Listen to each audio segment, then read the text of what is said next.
Streets and Scholars. Alex Alonso posted up with FG. Here to bring you guys another banger. And it's America's birthday this week, FG. Anything special going on? No, nothing at all. Another day like the other one, another one like the other one. You know what I mean? Yeah. So shit ain't nothing special about it. You know what I mean? So, but it's all good. How Yeah, I about wasn't. you? I wasn't. Yeah, I didn't do nothing, man. I'm just posted up with the family, with the wife specifically. My kids is out of town. They enjoying vacation, and we just chilling here at home. And I was a little surprised. Boosie said he never even knew what July 4th meant. He just knew it was a holiday.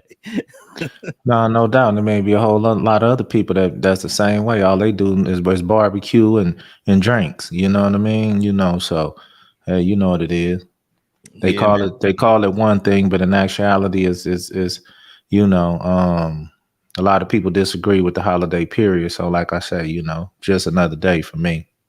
Because we sure wasn't independent on that No, day.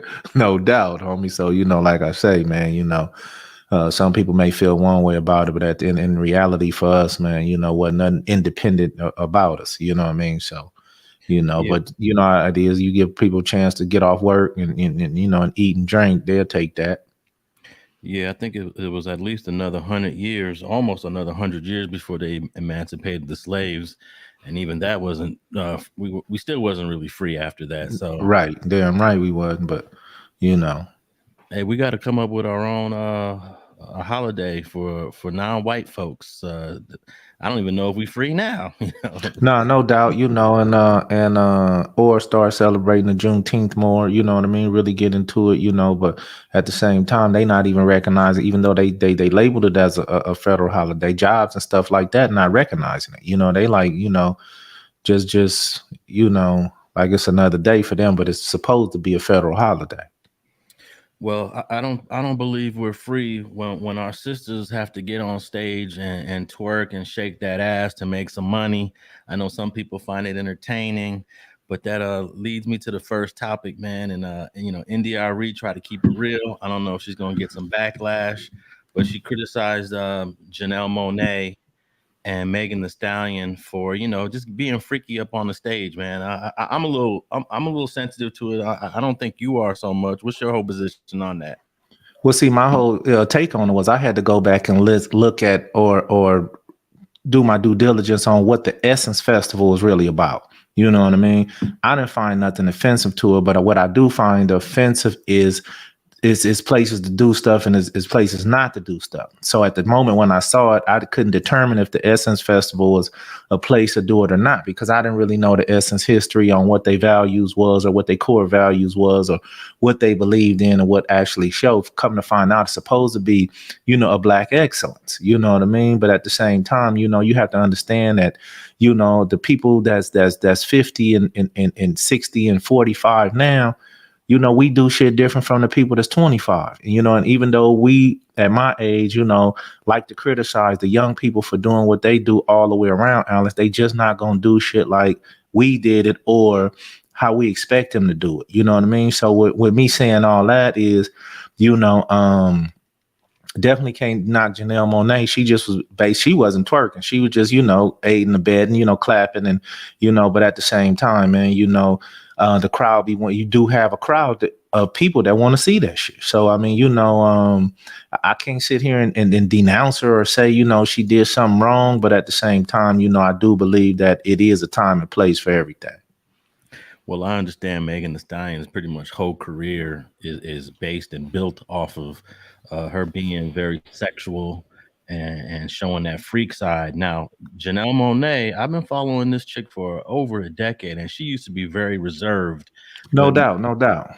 last several months, she's been getting a little bit more sexual. She even, I think she went topless at some public event one day, or took her shirt off. Or I was like, wow, I didn't even know. I never even knew what Janelle Monae's body looked like because she dressed so conservative and she Right. didn't.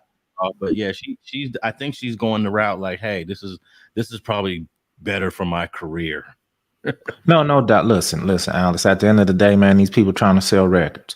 You know what I mean? And then when they see Megan Thee Stallion come through shaking that ass, selling a whole bunch of records along with Lotto and the rest of them that's doing a whole lot of freaky shit because, you know, the 50-year-olds aren't buying Megan Thee Stallion albums. It's the 30 and under who's really going out there. I'm talking about 15 to 30 is really who's supporting, these new genre people, and they buying a whole lot of them or downloading a whole lot of these records. Opposed to Indian Irie put a song out right now. It's only so many of us gonna go buy an album. You know what I mean? The rest of us gonna look at it on YouTube a few times, and that's gonna be that. So when you talk about the business side of it and you talk about the reality side of it, sometimes these artists do got to go do a little things more raunchier because this is what the crowd want nowadays. If you listen to even the rap lyrics of female rappers, you would have never heard some of the stuff that come out of Megan's mouth come out of MC Light mouth, bro. You know what I mean? Not in a million years. But at the same time, Lil Kim set the tone. Her and Foxy Brown, that shit took off. And now these women are selling millions of records and making millions of dollars. So, if you go look at, Nicki Minaj pockets and you go look at, MC Light pockets, it is different. And I do think it's to the, them catering to what the young crowd want to hear. So, but on the flip side, us being, 50, year old men, we do look at it different. We do look at the conservativeness. We do want to see some wholesome shit, you know what I mean, at these Essence festivals and things of that nature, because that's what they were built on. So that's my take on it. Well, we've always had the Little Kims. We've always had the Trinas. We always had the Adina Howards, but at least we had other options to choose from. Today, every single female, even the cute little one that I like, Ice Spice, they all in the same genre. They're all on that freaky sexual. How many female rappers that are, in the top 10 aren't in that genre? I can't think of any. Yeah, I was going to say probably none, but that's what the culture has come to, and it's not just with female rappers, it's in totality of the young generation, who's to blame for the turnaround? Is there somebody to blame for the turnaround? But unfortunately, like you say, man, nowadays, man, if they ain't talking about deep throat and some shit, these dudes don't want to hear it. Well, let me read a couple of quotes from Irie. She said that the issue is what is context. Humanity does everything, but does everything belong in a stage? No. Is everything for kids? No. Is everything for everybody? No. So when we see a culture make something like this mainstream, it shows a lack of discretion and discernment. And for those who don't know, Irie is 47. She's almost in that 50-year-old category. So do you think this is a reflection of the age she's at, or is just her whole, this is who she is, because she's always been like this. Even when she was 20 years ago, she was like this. Yeah, but at the same time, I felt a sense of, I ain't gonna use the word hate, but I think she used the wrong term when she said, this don't belong in the mainstream. No, I belong in the mainstream if this what the mainstream is ready to accept. She don't belong in the mainstream no more if the mainstream say we don't want no more India Irie. So you can't speak for the mainstream. You know what I mean? So I think that was the only issue I had with what she said there, to say this don't belong in the mainstream. Man, you got white folks out there. You got old white women on YouTube and TikTok twerking and doing certain things. Tides are turning. You know what I mean? So when you say the mainstream, you mean that these people, whatever they doing, whether it's rapping, twerking, stripping, whatever they doing, don't belong, and they should still be in the back room somewhere. They should still be in a private party somewhere that don't allow them to monetize their talent as they should. So I get what India Irie saying. But when she said it don't belong in the mainstream, if this what the mainstream is buying, then it belongs there, Alex. That now if she said it don't belong at the Essence because of the history of the Essence, this wasn't what it was. Don't forget the Essence Awards, the one posted this on their Instagram. So Essence don't mind, because they don't want the Instagram post that I saw was from Essence. So that's all I'm saying. I do respect India Irie. I love her music. She is old school like us, and times are changing, man, and just the mainstream itself is changing. So. Well, she must have expected people like you to say that she might be hating, because she also continued to say I love Janelle and I love Meg the way I love us all, and I don't like this movement. Don't bother debating me. I don't care, and I do this for 25 years. I've done this. So read, ponder, or don't. And I'm gonna have to say I somewhat agree with her. I think the mainstream is supposed to be family friendly. I think the mainstream is supposed to be for all people. And are we saying, FG, that twerking on stage and having a thong on and shaking those ass cheeks is for everybody to watch now? I don't believe that, but at the same time, Alex, you still got South Park on TV. You still got Family Guy. You still got some shows that they ain't twerking, but they be saying some shit, homie, that's definitely, uh, um, raunchy and shouldn't be in the mainstream as well. So it's a long list of shit if we was gonna just go with them shaking their ass that we would put into that, bundle into that list. Don't get me wrong. Also, I did read some of the comments from the Essence video, and it was a lot of women disappointed in Essence for, having these type of artists at the Essence. You know what I mean? So Essence get to choose, I believe, who comes and performs. I don't know if this was at a side show, they were just there at a side club, or was this the main stage at Essence? But a lot of people criticize Essence because it was always a classy venue, with the Erykah Badu's and the Lauryn Hills and things of that nature, and people loved it. But if the numbers start dwindling when the Erykah Badu's and the Lauryn Hills was performing and start spiking, when you start putting Megan on stage and other things, then Alex, you know how this go as far as the finance part, the money part of it. They gonna go where the money is. You know how I go. Now, morally, I get what you're saying. Ass cheeks shouldn't be on mainstream TV, and just like they shouldn't be saying bitch on a regular radio like they can do now and get away with it. As well as nigga on the radio, and no, those things aren't for mainstream. But unfortunately, this is what it's come to. Well, the Family Guy was definitely a little raunchy. Or was it what show did you South Park. quote earlier? I'm sorry, South South Park. That Park. South Park show Yeah. was wild, but we had other choices. We didn't have to stick to South Park. Whereas now, if I want to listen to a sister rap, there's no way I can get through any female's album without some bullshit. So now we're saying that, for example, pornography gets more views, gets more eyeballs, gets more attention than non-pornography. Are we going to say at some point porn is going to be part of the mainstream form of entertainment that is going to be on all our platforms in the future? No, maybe not, but TV is starting to get skimpier and skippier on the outfits, and I don't know if you watch porn, Alex, you probably don't, but I do. They get millions and millions of views, so somebody's watching. So my point is, it could eventually not fully make its way to the mainstream, but at the same time, by way of twerking and by way of Janelle Monet having her breasts out somewhere, is slowly working its way into it, bro, and that's how it go, but it'll never fully be there. But I'm agreeing with you on the aspect of what it should be. I'm just understanding the fact of what it is. You feel me? Well, if we stay on this trajectory, what I'm saying about porn is, are we going to see porn on Netflix? We'll be able to get it on Apple TV. Are we going to be able to go on Hulu and watch porn? Because right now, if you want your porn, you got to go into the non-mainstream platform. Right. No, you're right. You're 100% right. But yeah, unfortunately, yeah. I know how popular porn is, but shit, I hope we don't make that shit mainstream.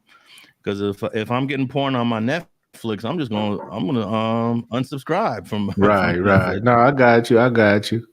All right. Well, this this ties into another sort of music hip hop topic, and it's Ice-T and KRS-One were recently quoted as saying that the current state, they're not really happy with the current state of hip hop. It's time for this generation to get a hold of itself. I was wondering if you tapped in with a couple of those articles. I wasn't able to find any clips, but I read a couple articles where they quoted both Ice-T and KRS-One about the current state of hip hop. Yeah, I did the same thing. I seen a few separate clips on, what they each said. They each had their opinion. They had some good points as well. So I did see it. Yeah. Is this a matter also of 50 plus year old guys complaining because they're too old now? To a point it is, but this is the thing about it. I'm not gonna say complaining. I'm gonna say pointing out the fact of just like the OGs in the hood. They gonna point out the fact of what it was when they started it. And seem like they can't understand what it has become. I just come to the realization that a 50-year-old man and a 25-year-old man or a 23-year-old man just not going to have the same ideology. I was around when hip hop started, and I'm around today, so I get just like these do, so I get to see the transition. Just like everything else, Alice, it goes the way it goes. But one of Ice-T's main quotes was that when they were rapping in the 80s, the whole goal was, even though they were hood, the whole goal was to kind of like make our money and then leave the hood and get out of the hood and strive to be above the hood. He says today these rappers are doing the opposite. They're getting the money, they're getting $1 million, and they're going even more hood. And I think that's a legitimate complaint. No doubt. It's definitely a legitimate complaint because, now you realizing that it ain't the money. Now you realizing that, you know what I mean? It's a lot of people who, if they just was to inherit a certain amount of money, some shit just wouldn't change. You know what I mean? Throwing picnics in the hood at the park probably wouldn't change. No matter how much money they had, they want to keep it, in their roots and then in what they really feel about it.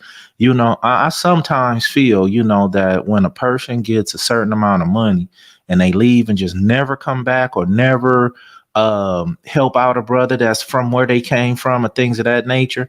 I believe their heart was never in it. They just did it to survive or was around just for protection or to survive. And once they was able to figure out a way, they left and they never came back. They never came back to, and like I said, you don't owe nobody nothing as far as financially, but have you ever come back to talk to a little homie about getting out the hood? Have you ever came along, help somebody get a job or give somebody a job at your corporation because you the boss now? The dudes who just pack up to me and leave and never come back, never didn't have that shit in their heart in the first place, which is nothing wrong with that. It's just that's what it shows me. Now, as far as Ice-T and KRS-One, they was, KRS-One come from the Bronx where it started. So they vision when it started, they never vision, the average rapper dude can go out and amass $1 million over damn near overnight. That wasn't their vision. They had a different vision. Rap went corporate, a lot of money came with it. At the same time, they didn't get that rap money like these dudes is getting now. So that could be also the reason they feel a certain way. Well, I know that Ice-T has been able to parlay his career into a television acting career and a movie career as well. I guess he's been somewhat successful outside of rap, but there was a let me read this quote from the article, and this also is related to the Essence Festival. This is where they gave their interview where Ice-T said, "Look, my generation, we lost Tupac, we lost Biggie, and we got the memo. Everybody calm down. We all figured this out. We were rapping to get out of the streets. But the youngsters who are out here behaving like that, these kids are millionaires. So I don't know how many young people got to get lost. I don't know which one might trigger that message, but I think it's time for this generation to get a hold of itself." And one interesting thing about that, after Pac and Biggie was killed, everyone on the West Coast was scared to go to the East Coast, and everyone on the East Coast was scared to go to the West Coast because they didn't want to get killed. And it was probably the most peaceful period in hip hop that followed it. But nowadays, any rapper can get killed today, and it doesn't really change much tomorrow. It is bizarre, and I have to agree with Ice-T 100% on that. Well, he got a point there, but you just have to understand when KRS and them came out rapping, they were battle rapping, they was hip hop, you know, they disrespecting they raps was a metaphor about how good of a rapper you wasn't. You know what I mean?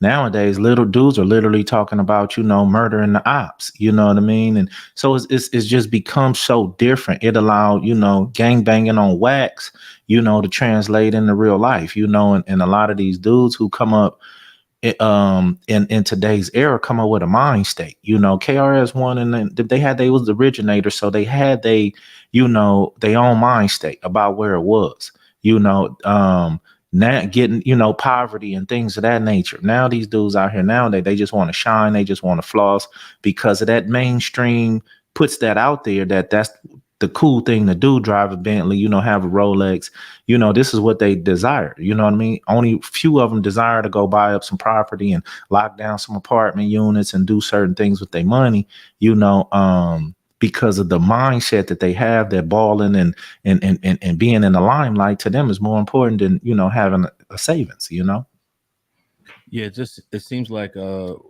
it's kind of hard to predict where hip hop is going to go in the next 5 years, but it doesn't look like it's going anywhere positive.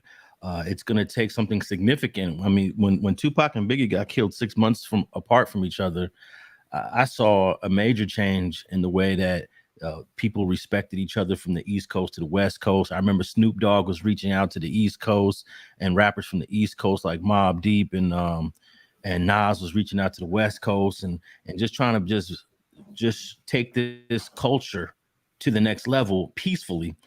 But that don't even seem like it's a goal nowadays. Even we just saw PNB Rock got killed. Pop Smoke from New York came to LA, got killed.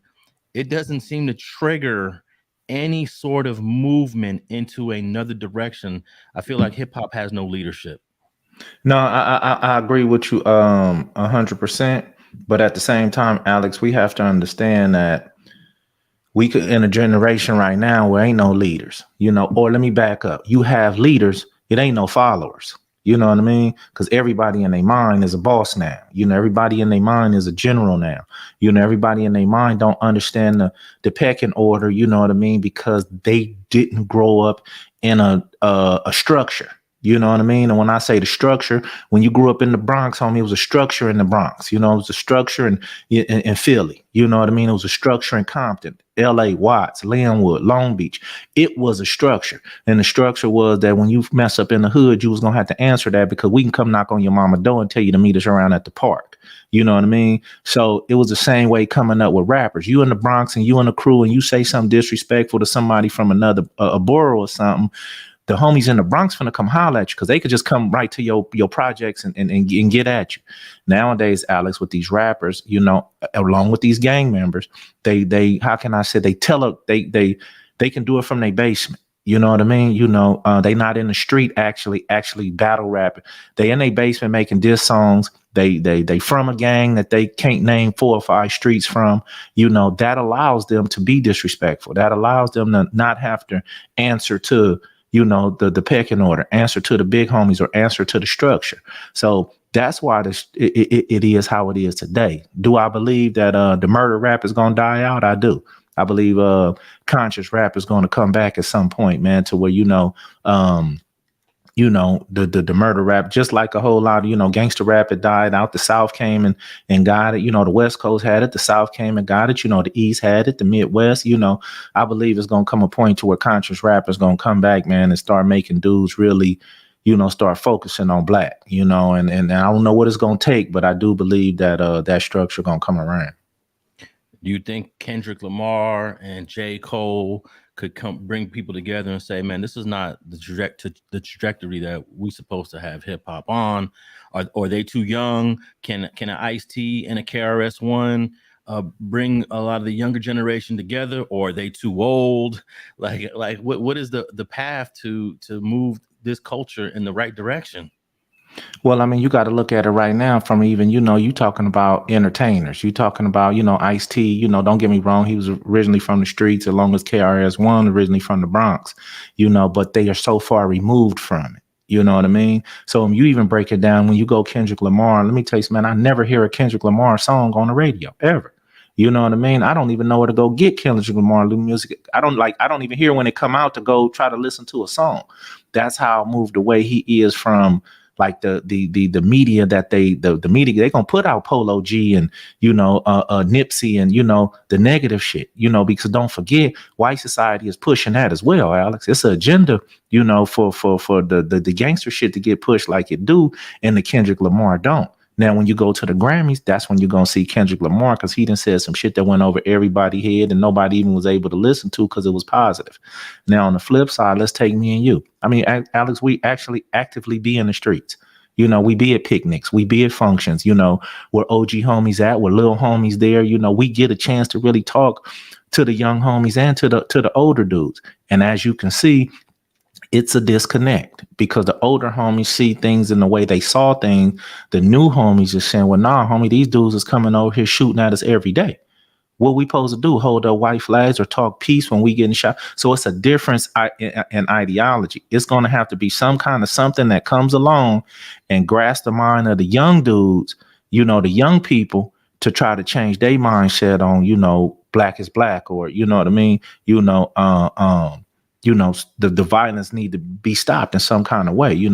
So that's what I believe. I don't know what it's gonna take, but I just believe something gonna come through and wake us up, whether it's the Kendrick, whether it's rap, whether it might not even be from rap, but I hope some come through and get a hold of it.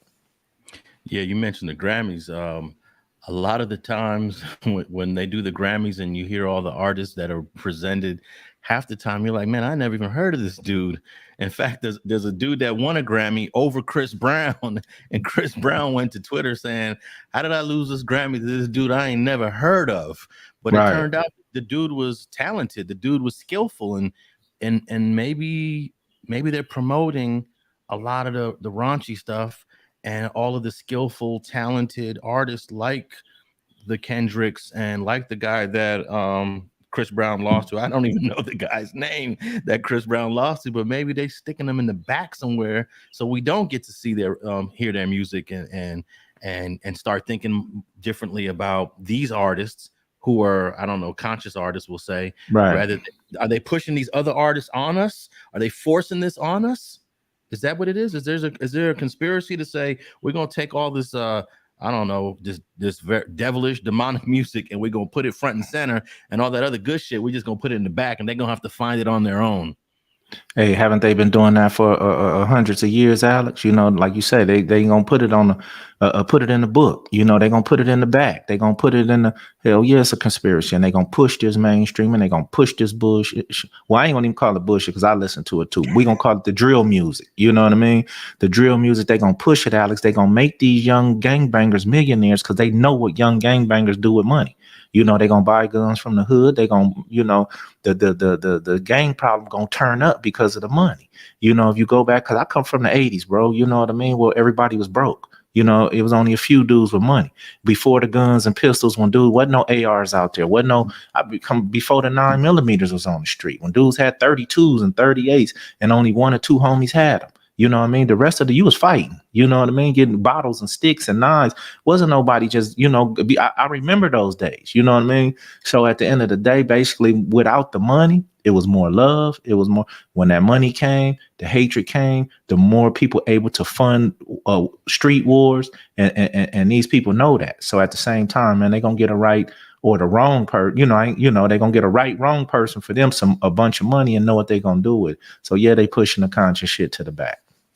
Hey, I remember I asked somebody for a strap one day in the 80s, and he said, all right, I'll get you a strap. He brought me a strap that shot 2 bullets. I said, what the hell am I supposed to do with this? Yeah. You heard that 2-shot little pistol? No doubt. I told the homie the same thing, man. I need a heat. He brought me a 38 with some tape on the handle, but you had to hold it to the side because the bullet, the revolver part, it just fall out. It just fall. You had to hold it to the side, and that's what I'm talking about. But so nowadays, man, you got rap artists with millions of dollars. They can fuel a war, they can fuel ammo, they can buy a box of ARs for their homies, and these people know that, you know what I mean? So at the end of the day, man, it's gonna take us to get it right. Now back to the Ice-T, the rap thing and all that. I do believe rap is gonna come around, man, to people going to get tired of the murder, the drill. And you're gonna have to once again say something in your rap songs to get by.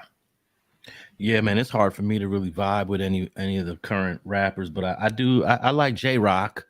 J-Rock is hit a gangster rap, but when you listen to some of the stuff he's saying, I could respect where he's coming from with the music. I listen to all the J. Cole. I like this one singer named 6 Black, but man, ain't too many of these musicians. I like Ice Spice.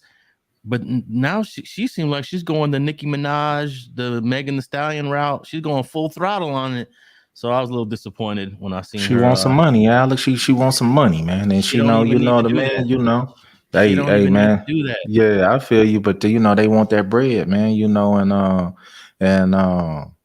so at the end of the day, man, a lot of these artists is gonna do what they do to get the. Some of them I believe in a whole lot of different ways. It's a lot of drug dealers didn't want to sell drugs; they just wanted some money. You know what I mean? It's a lot of bank robbers didn't want to rob a bank, but they wanted some money. You know, a lot of these people, this stuff ain't in their heart, Alice. They wanna get the dollar. You know what I mean? So, Ice Spice could be just, one of them. She could keep going in the way she been going, but she gonna flip it a little bit, grab an extra audience, grab it. Cause I'm just starting to hear of her again. I ain't heard of Ice Spice and hadn't heard of her. Now I'm everything I'm turning to, I'm seeing Ice Spice, Ice Spice, Ice. So, whatever she's doing is working because she now in the media more than for me, more than I've ever seen her. Yeah, I mean, she what was working was that she was cute and she had a catchy tune, and that's all she got to do is find a catchy tune and look cute. Now she's shaking her ass, and it looks like she's going that route with Cardi B and all the rest of them. She's going the stripper route. At least Cardi B was really a stripper. She came from that world. You got it was real when it was coming from Cardi B, but now these young girls are like, okay, this is what I got to do to structure myself as a successful artist, and it's disappointing, man. Nah, no doubt, bro. But hey, it's here. Like I say, it's here, bro. So we gonna watch the wave, see what it come out of it. One thing about it is more or less like they can't shake their ass forever. So I guess they gonna grab the money while they can, and by the time that ass shaking is over for them, they got enough money to go live their lives and take care of their families and stuff. Yeah, and then 20 years from now, they're gonna be saying, "Yeah, I probably shouldn't have did that. It probably wasn't the best thing." Once they got their kids and the family, but hey, Lil Kim ain't never, she ain't never changed. Huh? She's what 50? She's probably 50 something years old. Hey, that's one of my favorites too. But she keep it gangster. I'm from that era. You know what I mean? So that's another thing about music. I don't like some of the new music because I'm old. I like that '90s, gangster rap. You know what I mean? Along with the conscious stuff that they did back then. I can go both ways. But like I said, us getting older, I'm not gonna like the same thing as my 20-year-old son. Like, he's a huge NBA young boy fan, and I just don't see what he like. But he know every lyric. That's his thing. That's who he like. So hey, what can we say, Alex? I know, man. Hey, it is what it is. Hey, you know what I did was I exposed one of my sons was really into hip hop, really into rap. My youngest son loved rap. So I noticed this. So when he was young, I used to put him on these different albums. I put him on the Rakim album. Hmm. I put him on the Illmatic Nas 93 album. I threw that 87 Paid in Full album. And before Hmm. before I knew it, my youngest son was like 12, 13 years old, only listening to 80s hip hop. I was like, Hmm. he could understand and see the origins of where hip hop came from and Hmm. appreciate listening to an album from 1987 like EPMD or Yeah, Rakim. yeah. So I loved uh, all them dudes. Yeah. I think most of the kids nowadays, they don't even go back and listen to some of the stuff from the 80s, the 90s, and then catch up to what it is now. They just go straight to what it is now. They don't go back to the past. Even Right. when I was young, we listened to Marvin Gaye. Marvin Gaye was No before doubts, my time. man. Way exactly. But we But I still knew, listen to it. yeah, we Yeah. still listen to Marvin Gaye. James Brown Yeah. was before my time. I still listen to James Temptation, Brown. Dramatics, all them dudes, yeah, but we still Yeah. got an ear for that when we hear it, man. But I don't think they're doing that nowadays. Even listening to 90s music, I don't really hear a lot of young people doing. But all right, let's get on because we could talk about we could talk Yeah, about this yeah, we do that a all whole day. episode. Yeah, what we got next? Hey, I wanted to talk about something that's closer to your world, man, the motorcycle world, man. But this is Hmm. a story out in Texas, man. Hey, this motorcycle stuff here in LA is always unpredictable. I remember the homegirl told me she was at this motorcycle spot on Broadway, and Hmm. somebody got to running up in there, and they got to blasting, and she got hit. She got hit just sitting in the motorcycle spot, and Hmm. it can get dangerous up in these around this motorcycle shit. I know we don't want to. We want to say that most of these brothers is not about that, but let me share this headline here of what happened out in I think it was Texas, and the headline reads Outcast. Oops, I shared the wrong one. This story reads violent Georgia motorcycle gang. See, I don't like the heading already because I guarantee you most of the time this group ain't violent. It just they ended up getting into something at some point. But violent Georgia motorcycle gang operates near military bases, recruits military personnel. This is a story from this week out in a group called the Outcast Motorcycle Club, which claims to have 67 chapters nationwide. Damn. Founded in 1967 in Detroit. A whole bunch of these guys got arrested. Now, here's my question. They're considered one percenters. So I guess the one percenters are quote unquote like the gangsters of the motorcycle crew, but where most motorcycle crews don't consider themselves one percenters.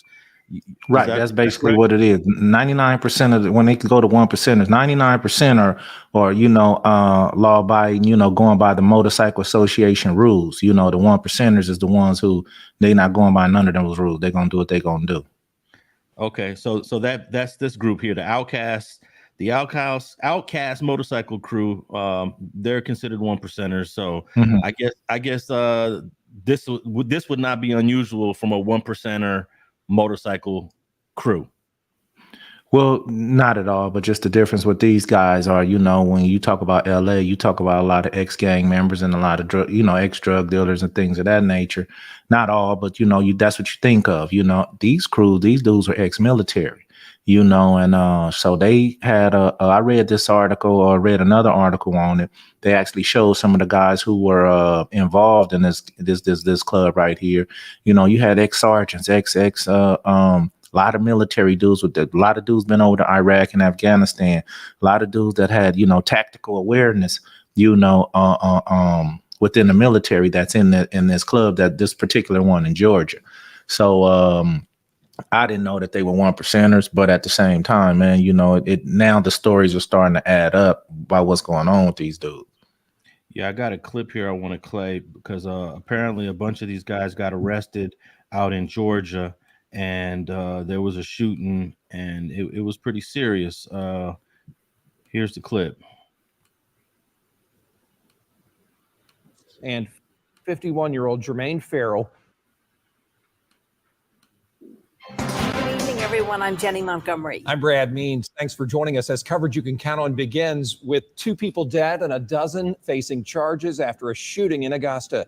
It happened just before 8 o'clock Saturday night on Sandbar Ferry Road. Investigators say 30-year-old Keith Coates and 51-year-old Jermaine Farrell.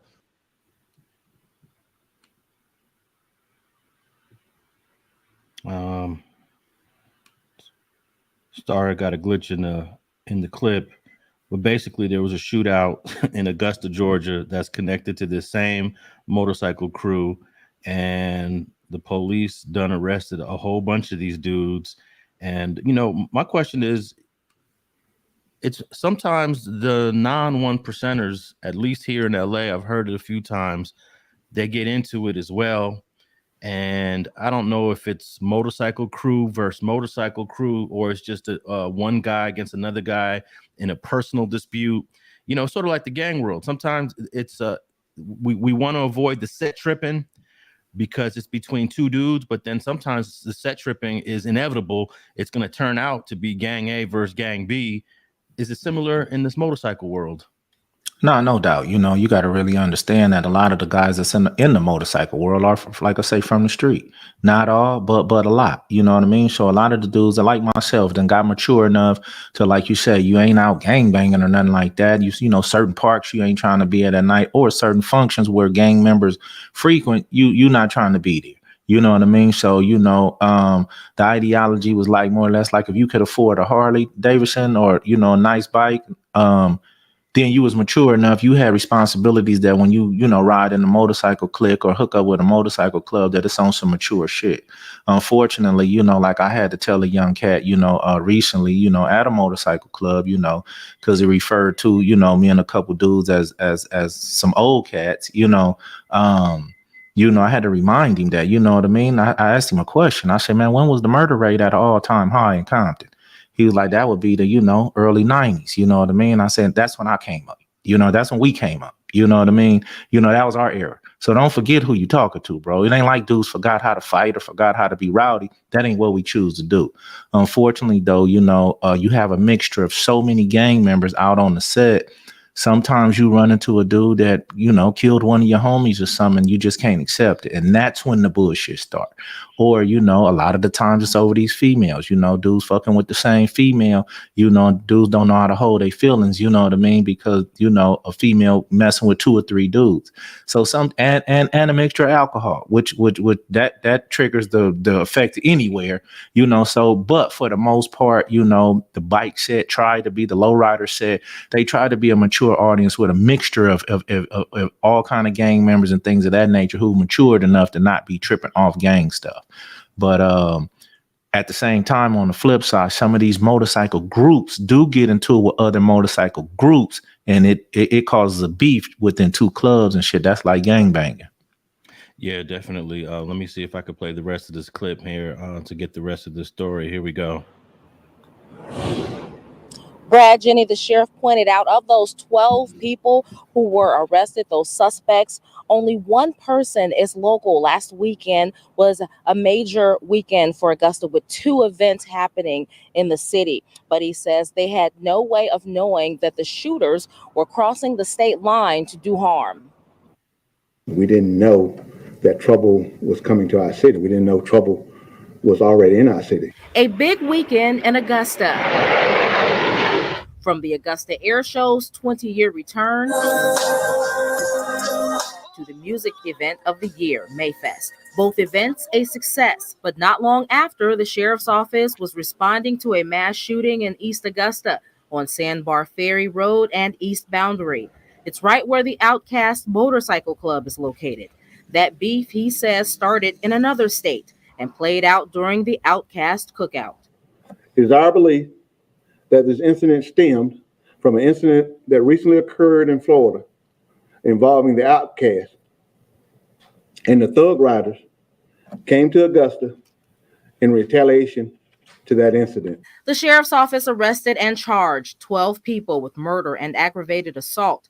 You see 10 people on your screen now of those 12. 4 were taken to the hospital. 3 remain there. 2 people died from the shooting. 4 of the suspects were members of the Outcast Motorcycle Club, and 8 were members of Thug Riders. All right. Hey, I wonder if this was the black motorcycle crew. I was looking today on you. I was thinking the same thing. Yeah. Versus the white motorcycle crew. I think the black motorcycle crew. I never heard of these guys. The Thug Riders. Right. In Florida, did they ride? Did the brothers from Florida ride all the way to Georgia to get some get back? Well, I don't know if it was the brothers or who came from Florida, but whoever came from Florida, they came to get some get back, bro. You know what I mean? They definitely came down there, all the way from Florida on their bikes, rode out there, man. And, but I guess the Outcast was out there and they put in some work or something while they was down there. This is classic, hood shit on motorcycles. But these dudes aren't even gang members, though, Alex. You know what I mean? Like, they not street members. These dudes, I know the Outcasts, most of them is military, so it just goes to show you that you could not even have a street background, but when you hook up with these motorcycle clubs, and you become basically in some part, a gang per se, Yeah, so eight of these people are from one of the motorcycle crews, and 4 of the are from the other one. So my guess is that it's hard to say, but yeah, it's hard to say, man. Yeah, it's hard to say, but hey, it sounds like some classic gang banging, but it's from crossing state lines.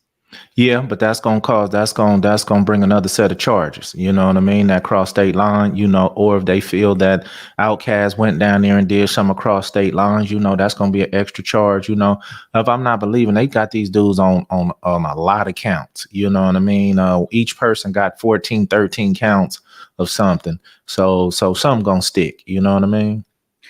Hey, you remember the one we spoke about this before, the shooting that happened in Texas between 2 motorcycle crews. I don't know how many people got killed, but they arrested like 100 guys. Yeah, I remember that. And they end up dropping charges against all of them because no one spoke. Nobody told, homie. Nobody spoke on, and they all got away. Yeah. Because in these incidents, it's hard to pin down who was the shooter, who was the victim, who was, I mean, you could tell who the victim if somebody was shot, but you know when the 20 people shooting at 20 people, who actually was doing the shooting, so it's hard to get that in a court of law without somebody telling who it was. And since nobody spoke, they couldn't even press forward with the charges, which is rare. I gave them super props on that. This situation right here is unfortunate, man, because at the same time, man, when a man go out, especially myself, go out to ride my motorcycle, Alex, it's to go out, man, and let my hair blow in the wind, bro, and and have a good time, man, and you know what I mean, and not for violence. I do like to congregate, places where other motorcycle people frequent, you know what I mean, but at the same time, like you say, everybody there want to make it back home to their family, homie, want to make it back home to, go to work so they can pay their mortgage and do what they got to do. But unfortunately, as in other places, bullshit kick off. Yeah, it's always risky when you have former Bloods and former Crips together. Now, most of the time, nothing happens. Everything goes cool. You're dealing with people that are 40 and over most of the time. But there's like maybe 1 out of 20 times you bring Bloods and Crips in the same space, something gonna pop off, and that's why I kind of don't like going to some of those motorcycle venues that they have down on Broadway, and they always throwing parties. I've been to a couple of them, but it's just too risky for me to pop up at these spots. No, I feel you, but at the same time, Alice, it's not usually the dudes who own the motorcycle set. It's dudes who come up to the motorcycle set. You know what I mean? Dudes, gang members that's bored. Let's go up here and see who in our hood at this motorcycle function. That's how it go. Most of the motorcycle clubs know these same dudes as in other motorcycle clubs because you see them time and time again at everybody function. Not to mention, I believe everybody club mostly is integrated with Bloods and Crips. You know what I mean? So when you in a situation like that, you're going to ride with your club member before you just riding on some other dudes because they're opposite gang member. You know what I mean? Now, I've been hanging out with some club dudes that I ride, hang out with, and some of the homies then came up there, don't even own bikes, don't got nothing to do with the motorcycle scene, on some gangbanging shit. You know what I mean? And I'll step forward, check this out, homie, this motorcycle shit. You know what I mean? If you want a gang, there's plenty of gangbangers out in LA. You know what I mean? And but sometimes, that's what happens, bro. It's a lot of times gangbangers come up to the motorcycle functions. It's not the dudes who actually in the biker in the bike clubs against each other. Yeah, it's always the outside agitator, and that's what I mean. Is that there's no control of like I don't own a bike, but I'll be invited to these spots, and they be right. But I'm not an agitator. But I know if I'm invited, that means that the next guy's invited. And, you never know which outside agitator is going to be there to stir the pot up. But all right. Hey, let's go into this last story, man. This was the tragedy out in Philadelphia.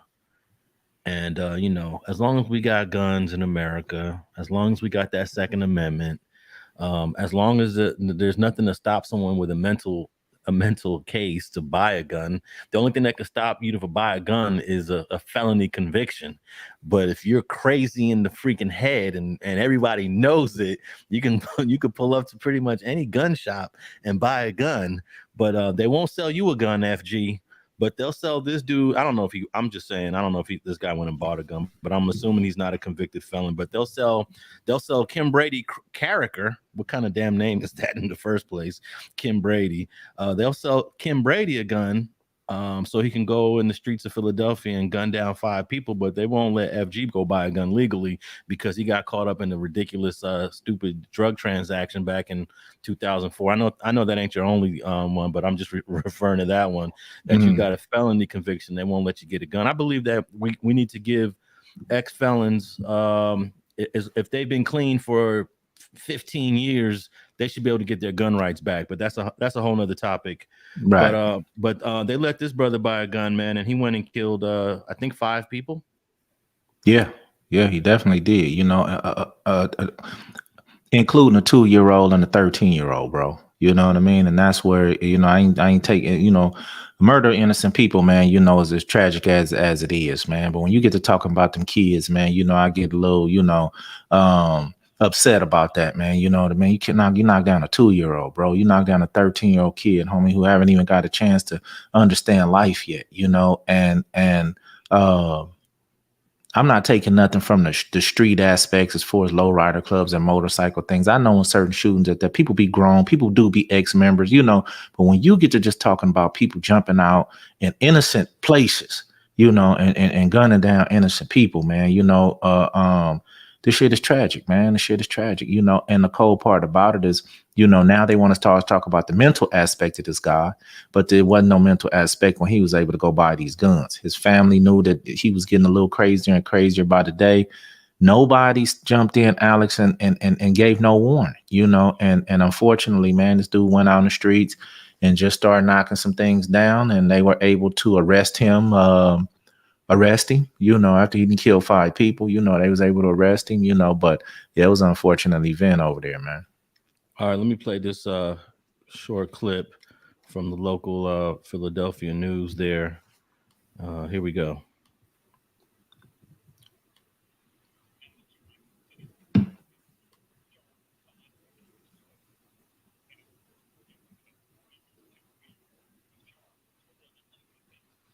Five people were killed in that attack on Monday night. We also learned today that the 33-year-old mother and 4 children that survived the rampage were all riding in the same white Jeep. Action News reporter Corey Davis is following the investigation. The accused shooter in this case appeared in court by video conference and sat quietly as the judge read off the serious charges. Locked up and held without bail, 40-year-old Kimbrady Carricker is now charged with 5 counts of murder, several counts of attempted murder, and a number of other charges, including carrying a firearm without a valid permit. The judge saying in court, quote, "Public safety is clearly an issue. There are no set conditions to ensure the safety of the community." Detectives say Carricker went on a rampage Monday night, shooting 7 people seemingly at random, killing 5 of them. Action News obtained security video being used in the investigation believed to show the shooter firing a high-powered rifle toward an SUV at the corner of 56th Street and Chester Avenue in the city's King Sessing section. Investigators say a 33-year-old mother sustained cuts to her eye after the suspect fired into a Jeep Cherokee she was driving. We now know a 10-year-old was in the passenger seat and was not injured. 2 2-year-olds were in the back, one of them shot in the leg. The other sustained cuts from shattered glass. Investigators now telling us an officer jumped into the Jeep and drove all of them to Penn Presbyterian Hospital. Action News was there as officers looked into the shattered windows of the SUV parked outside of the emergency room. Families of victims who died are expressing their heartbreak and frustration, including the mother of 22-year-old Lashad Merritt. You need a rot. You need a rot in jail. You know, you need to, because that was wrong. For a person that's not out here in these streets, just going to get a snack, it breaks my heart. I don't know what's wrong with people nowadays. I don't know. District Attorney Larry Krasner says investigators expect to be able to say more about this case now that the arraignment is over. We're expecting to hear from the district attorney later this afternoon. The next court hearing is later this month. Reporting here in Center City, Corey Davis, Channel 6 Action News. All righty. You saw how crazy that looked when he was just walking down the street. That footage of him, and he just open fire, man. Yeah, he aired that car out. But the issue here is mental health, and I don't think there's any laws against people that are suffering from mental illness to go buy a gun. I don't know if there's a couple states that prevent it, but there's really no way to monitor it. It's like if you're a convicted felon, you're in the database, you are in the computer. So when you whip out your ID to go buy a gun, they're going to tell you, nope, you can't do it. But there's no system like that for people who are mentally ill, who maybe have been to the hospital before, who may have had 5150 holds. Hey, if you've had a 5150 hold in the past, that should prevent you from owning any firearms or guns. No doubt, I agree with you on all that, Alex. That's a good measure of prevention, but at the same time, man, if you got money to buy a gun at the store, you got money to buy a gun on the black market. You know what I mean? They selling ARs out here, bro. You know what I mean? So it's damn near unstoppable. you know, because if he didn't get it at the store, he could have went and got it from Pookie and them, you know what I mean? He might have had to pay $100 extra more dollars, but he could have got it, you know. And it's unfortunate though that mental illness can take you this route, you know, take you to the violent route, take you to the want to murder somebody route before somebody else see it as and try to, you know, protect you, arrange you in, or get you some help, you know. Unfortunately, by the time is people want to help, it's too late. You to murder 5 people, you know. So like the, you know, I understand the lady is saying her son was gunned down, not doing nothing, you know. She would like to see this guy rot in jail. But I believe this guy been rotting on the inside of his mind probably for years and nobody knew, you know. So no amount of jail time is going to fix the mind state that he have, you know, and it's unfortunate, you know.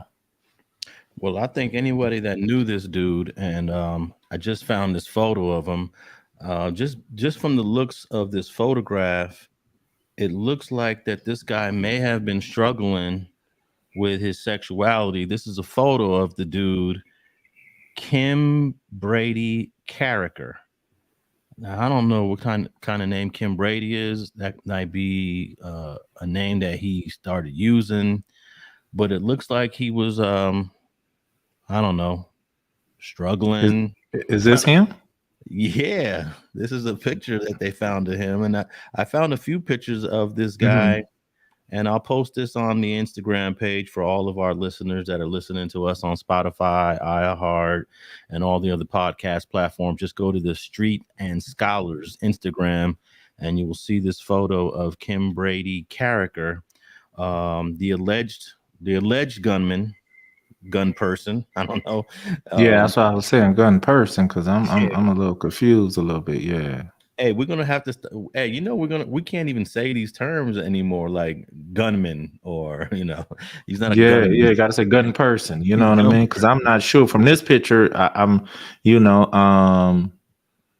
I don't know, you know, but at the same time, unfortunately, this person is the one, you know, they're saying behind the shooting. And man, innocent people lost their lives, man, because this person woke up one day, bro, and said, "This is what I'm gonna go do," and they went out there and did it, man, and that's wild. Yeah, and I don't think there's no real solution to this problem that we have with mass shootings. Now, you said that you know you can just pretty much get a gun from anybody, but how many times have we heard of these shootings? They were committed with guns that were purchased by the shooter himself, which is crazy. So maybe some of these could have been prevented if the shooter wasn't able to just easily go buy 3 or 4 guns. It's, you know, I know you can go on the streets and get it, but sometimes there's country white guys that are from the middle of Colorado and they don't have the same access that you and I have. Right. No, I got you. I got to understand that. Yeah. We could walk out our front porch and, right. And order any street gun. right. But so yeah, you got a point there, you know, but like you say, man, listen, gun people are in the business to sell guns. Their whole thing about it is, Alex, unfortunately, if you check out, they not finna look no further. You know what I mean? You can be coming there and looking crazy as you want to be. If you check out, they gonna sell you that gun, bro. That's what they're there to do. You know what I mean? If you ever notice when you walk in a gun store, they got guns on their hips in the store. You know what I mean? So they ready for your bullshit. They just gonna sell you that gun, going out there about your business. But unfortunately, you know, they not gonna take the extra precaution because they into selling guns, you know. Man, this world is so crazy, bro. It's just hard to say how can we put a stop to this. I just don't think you can, you know. And it's unfortunately, you know, unless you make some outrageous crazy laws, but it wouldn't even affect this dude because he was able to legally go buy a gun. See, if you say, okay, any felon get caught with a gun getting 20 years, it wouldn't have affected this guy. You feel me? So, you know, so this still would have happened. So making that law don't make it no better, you know. It's just, what do you do? There's really nothing you can do because we have the freedom. The freedom comes with a cost.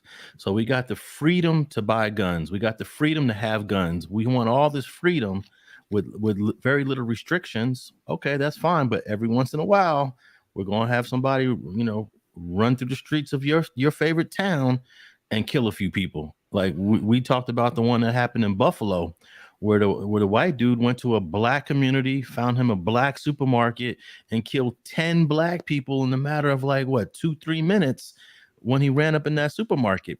You know, that comes with freedom. You cannot stop a dude that wakes up and says, you know what, I'm about to go to the Ralph's market and I'm gonna try to kill me as many people as possible today. You can't stop it. It's just it exists within our society, and there's nothing we can do about it, man. I don't know if that sounds cynical, but I feel like it's realistic, and you can't legislate it away. You cannot legislate this problem away. Right. No doubt, you know, and it also goes with, you know, because we could talk about the numbers on how many mass shootings it is, you know, from legal gun owners and things of that nature. We could also talk about tied into here. What they don't talk about are the numbers that we don't have, Alex, is the numbers of people who commit suicide with their own gun. You know, that's another gun death, you know. Now, don't get me wrong. You didn't kill anybody else, but at the same time, just gun owners who shooting themselves, you know. So legal guns are behind a lot of murders, you know. So like you say, how you stop it, man? Well, here's the easiest way to stop it is for every law-abiding citizen to be strapped, so that when you see that crazy dude in Philadelphia walking down the street, pulling out that AR-15, pointing and shooting up traffic, you pull your gun out and you dome him, and at least you save the lives that he would have killed if you weren't present. That's the only way for everybody that's every legal citizen to have a gun. I know that some people disagree with that because it creates like a wild, wild west situation, but I don't think that legal people with guns are irresponsible. You know, I think most of them are responsible gun owners. I would have liked to see somebody out there shooting. This dude definitely deserved to be shot, even though he was suffering from mental illness. But his mental illness took him to the level of killing other people. Therefore, you need to get killed at that point. And if somebody was out there with a legal gun and shooting him, stopping him, then he would have saved, you know, maybe 2 or 3 lives. Yeah, it's possible, bro. You know, but like I say, this is a solution. I mean, this is a problem that we keep seeing, persistently seeing, you know, in all states, you know, of all colors, all races, you know what I mean? Some hit the news more than other, but this stuff is happening more often than we know. And at the end of the day, this is one thing that I'm stumped. I can't put my finger on where to begin to curve it, you know, and I don't think the judicial system or the legislators or the, you know, the congressmen, I don't think they have a real solution either because of the freedom like you spoke on earlier. So all we can do, I believe, is hope that, you know, these things be kept to a minimum, you know what I mean? And, you know, the gun violence is curbed. Now you have things of this nature with the mental illness. Then you have the things in almost every state with the gang violence, you know. So you have these guns making what's up, Sam? I see you in there. How you doing? We had these things in so many variations, Alex, that, you know, guns in particular, man, you know, and young cats with them, you know, is you go do the numbers, man. We losing a lot of lives behind gun violence as a totality. The other solution is if some engineers, some bioengineers can come up with some sort of drug protocols that help people's brains get rewired that are suffering from mental illness. Because most of the time when you have a mental illness issue, there's something wrong with the chemistry of your brain. Mm-hmm. And if they can solve that solution, which is you know, they'd become billionaires if they could, you know, cure mental illness. Because I think most people that do these mass shootings are suffering from mental illness. Do you think any normal, regular folks decide that I'm so upset today, you know, I'm not suffering from mental illness, I'm just angry? How many people do this out of anger that are not suffering from mental illness? I don't know the numbers, but I think most people are suffering from mental illness. But there could be a couple people that are just, I'm so angry, I'm on one today, I'm about to go kill me some people. No doubt. I'll get you on that one, but let me take this into consideration. You know, it's a lot of people out there who say if they did come up with this super drug to say, okay, we got something to curb mental illness to not make people feel violent and things of this nature, and it don't slow you down and it don't, you know, stop you from functioning. We created the perfect solution. How many people, Alex, are willing to even go get the free dosage if that was possible? How many people are going to willingly admit, or how many people with mental illness know that they're mentally ill? You know, so that would be the first thing first for somebody to step up and say, man, I feel I'm mentally ill, because I believe mentally ill people don't feel like they different. You know, they only thinking what their mind is telling them. You know what I mean? So that would be a whole nother thing. So now, don't get me wrong. You know, as I know, back in the day when Reagan started shutting down the mental institutions and taking money, this stuff started snowballing since then. I don't know, a lot of people might not be old enough to remember that, but he started taking funding from mental illness, having people go to having communities where they would, you know, treat the mental. They all on the street now, and they just letting them be out there. You know what I mean? So you see it every day at every gas station, bro. You know what I mean? We got so used to it, man. They just walk by screaming and cussing, and we just don't pay it no mind. We go on about our day. When back in the day, you know, you could make a call, somebody would come, take them to a facility where they'll get evaluated and get the proper medication and get back on their feet. They not even taking them into the facilities no more. They just letting them wander the street. So unfortunately, man, that we have to deal with this, and this is all across America, man, from like I say, Philadelphia to LA. And you go to every grocery store and go in the back, and there's people back there camped out. These people, a lot of them are mentally ill, and they get no help. So at the same time, once you start addressing, you know, the people that you can help, you know, ain't nothing gonna give.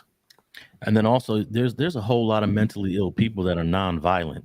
Like they would never do anything on the level that this guy did in Philadelphia. So then that poses another challenge, is a differentiating between the mentally ill that are nonviolent and the ones that have the potential to do violence. I remember I knew this actor dude that was on this show called Ray Donovan, and one day he was at Starbucks and he had a mental health crisis, and the LAPD ended up taking him to some place in East LA, and I ended up going to pick him up. And I knew this young brother. He was a really nice guy, but he was suffering. But I never got the sense that he was violent. Like, I never got that sense. Yeah. But who knows? Maybe one day he would. I'm not a professional or expert in this field that could determine this is a non-violent guy, this is a violent guy. But that's a whole nother challenge, man. Yeah. And I don't know if we'll be able to get that situation solved anytime soon. But yeah, man, there's a lot of money to be made for people that could solve this solution, cure this solution, I would say. But I don't know how easy that is. Very complex. The brain is one of the most complex organs, and we only know about 5% of the brain. With all the technology we have now, we still don't understand all of the brain. So I don't see this problem getting solved anytime soon, FG.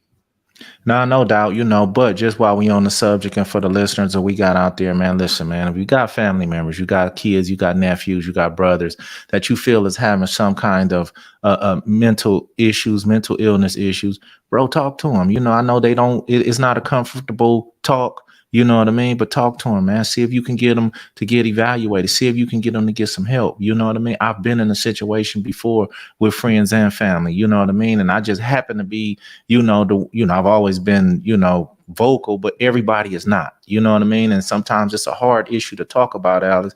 But sometimes you gotta, for the ones, especially if you know they worth it, get them some help. Get them to get evaluated. And I know a lot of us not into the medication thing, but at the same time, some of it does help. I've seen it work. I've seen it change people and bring them back to regular status. None of us is 100%. We all, but at the same time, and get your people some help. Have that hard talk with them and see if you can get them to listen and get them down there to get evaluated. And my wife believes that all of us are somewhere. Right. We're all on the spectrum. We all on the spectrum. Yeah. I heard that same thing, man. Like, oh, y'all crazy, man. Some of y'all know how to control it better than others. I get all that, but now, we talking about the ones who can't control it. The ones who can't make a rational decision in hard moments. Get them some help, bro. Help them out. Get on your folks. You can't save everybody, but get at your peoples, man. See if you can get them some help. Well, condolences to all the victims in Philadelphia, man. And there's some in the hospital that are in critical condition, so the death count might go up in that one. And hey, where can the people tap in with you, FG? Man, tap in with me at FG Unleashed, man. I'm over there. You know, I put out videos slow, but you know what I mean? I try to be true to what I do, though. But make sure y'all hit that subscribe button. That's what y'all not doing. Hit the subscribe button, man. Hit the like button on the videos. Bring it into the algorithm. Hit me up on FGeneral1 on Instagram like y'all doing, you know, sending me videos and things of that nature. I appreciate y'all. And you could tap in with me at Alex Alonso 101. Also, if you're into that show Trafficked on National Geographic Channel, I'm on an episode of Traffic. And if you're into this other show called America's Most Evil on Reels TV, I'm on an episode of that show, which I don't like that show because of the title, America's Most Evil. But a friend of mine that was producing on it asked me to do a favor. I was like, nah, I don't like that show, dude. I don't even like the title because they talking about like folks like we know, and they're calling it America's Most Evil. But you could tap in on those two shows, and then on YouTube, I'm at StreetTV, and make sure you check out some of the video clips that I'll be posting there. And thanks for tapping in with another fire episode of Streets and Scholars. All righty, it's 3:11. Yeah, man, you know already what time it is, man. I know you got some shit to do, places to go, and people to see. Well, there's a whole bunch of folks up in here, but yeah, I saw Synth was in here, huh? Yeah, Cynthia was in here. My boy Jonathan Allen was up in here, man. He always come through. You know, I see some of the same, you know, guys come through, man. We appreciate y'all tapping in. It'd be hard to talk and read some of the comments sometime. Sometimes we don't even see them, but a lot of people be having some good points though too. Hey, the first time we went live, someone said we weren't really live because we weren't addressing the comments. Yeah, we weren't addressing them comments. Yeah. So you know that's what's up. But you know, my get out, Alex. I do got to get up out of here, bro. You know, I got a busy day and it's hot out there, man. So I got to go get ready for it. You got anything else for me? You want to chop it up about something more? No, I don't want to hold you up, man. I know you got things to do. I'm about to wrap it up here, man. And I appreciate all the people tapping in with another live episode of Streets and Scholars. If you didn't get it from the beginning, you could check it out. Or if you're in the gym and you're running around and you don't have a video access, we're on all the podcast platforms, so you can check that out there. And we out. Matthew, Alex, salute. All right.